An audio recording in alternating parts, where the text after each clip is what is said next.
Winston Smith, 32-year-old black man, shot and killed by law enforcement on June 3rd, 2021. Today is June 5th, 2021. And aside from what we're going to get into, the main thing to get at is that another black man has been killed by law enforcement in Minneapolis. And when we thought things were, or some of us thought that things were going to get progressive, things were going to start growing and expanding and getting better, it's gone backwards. It's getting worse.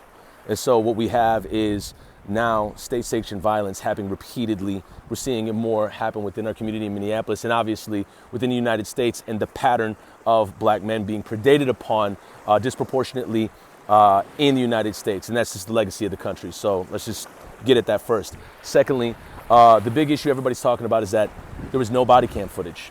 No body cam footage whatsoever. No squad car footage, no nothing. And this is because Winston was killed, or what some folks would say, like myself, murdered by the North Star Fugitive Task Force. Now, these aren't cops. These are different folks. These are alcohol, tobacco, and firearms. This is FBI. These are feds. These are folks that operate undercover, people that are feds. So the feds don't have body cams. They don't have squad car footage. They don't roll with cameras because, and this is their reason why, because they feel that if one of their officers is compromised and their identity is found on one of these cameras, then it could compromise other cases that they're going undercover with. This is prioritizing feds over everybody else. That's nothing but that. And you can look at it from a litany of different ways, but what we're seeing is a department of off-camera killers that have been given permission to do their dirty work in silence and off camera. You're gonna act a lot different when you're not on camera. Integrity is doing the right thing even when nobody is looking. Now, we already know that the feds don't do the right thing when people are looking. You can imagine what they're doing when nobody's looking.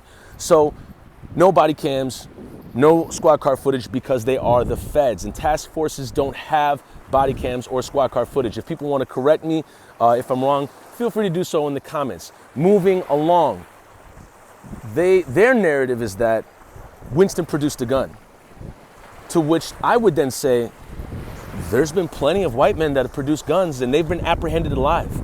So why couldn't you do this with Winston Smith? Why couldn't you apprehend him alive? And what we're seeing is a morbid parallel to Dalal Eid. You're saying, oh, he shot first. You don't know what that person was thinking. Nobody, and I mean nobody, knows what was going through the mind of Dalal Eid, as nobody has any clue what was going through the mind of Winston Smith.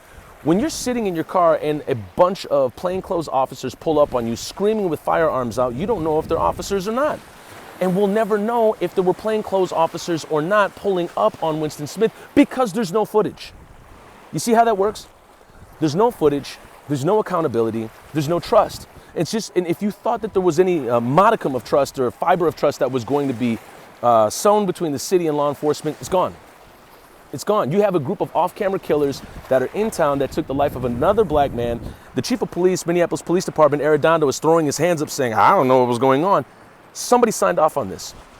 Somebody signed off on this. Either the feds came in and said, hey, we're going to take this case, or somebody from Ramsey County and Hennepin County said, hey, we can't handle this case. Can you deal with this for us? But then they knew that feds would be coming in without cameras. They knew that they'd be coming in without cameras. So somebody signed off on this. Another element to take into account is that Winston was murdered at the top of a parking lot in Uptown. What we saw in the Derek Chauvin case was a litany of different camera angles everywhere, from the top of the speedway, from across the street, from somewhere else across the street. There are cameras everywhere in the city, and you can't tell me that there wasn't one camera that picked up what happened at the top of a parking lot in Uptown, or that the owner of the parking lot didn't have security cam footage. Somebody has that footage, and they could produce it to show what happened. We get to narrative now. Narrative is extremely powerful. Usually the winners of a war get to write the history, and then they get to basically tell the story. So you take the body, and then you take the story. And we've seen that happen in many different ways here in the United States. The way that slavery has been written about or expressed, and how a lot of atrocities have been swept under the rug. With this, what we saw with George Floyd is a lot of people get activated because they saw what happened. And it was a community camera that saw it. A community camera that saw it. with Terrence Franklin in 2013. He was killed in a basement in Uptown Minneapolis, less than a half mile away from where Winston Smith was killed. Ballistics said that he was shot in the back of the head and that he was killed execution style. So we didn't get activated because we never saw anything. We didn't get activated in the same way. People still got activated. With Winston Smith, no body cam footage. No body cam footage whatsoever. But the issue is that what's already happened in this city is that a culture of resistance, a culture of community has already been created over a year ago, and is not going to settle for the narratives and a lot of the stories and you know, whatever the law enforcement is going to put out and their press is going to put out. And then another thing to take into account is that they're saying the BCA is going to investigate this. The BCA is the Bureau of Criminal Apprehension. The BCA are cops.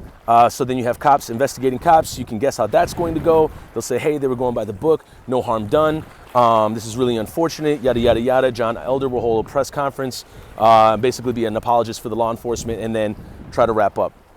If things get really spicy, then Mayor Fry is going to call a curfew. Walz is going to call in the National Guard.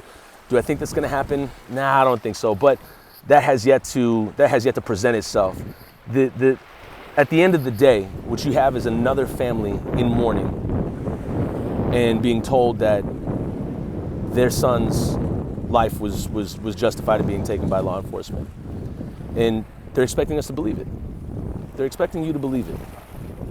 So how do we operate in this situation where we thought that we were getting somewhere, we thought that we were making some progress, and now do we find out that there's no progress being made? We're going backwards. They're killing brothers off camera and expecting us to essentially believe the story that they're telling us.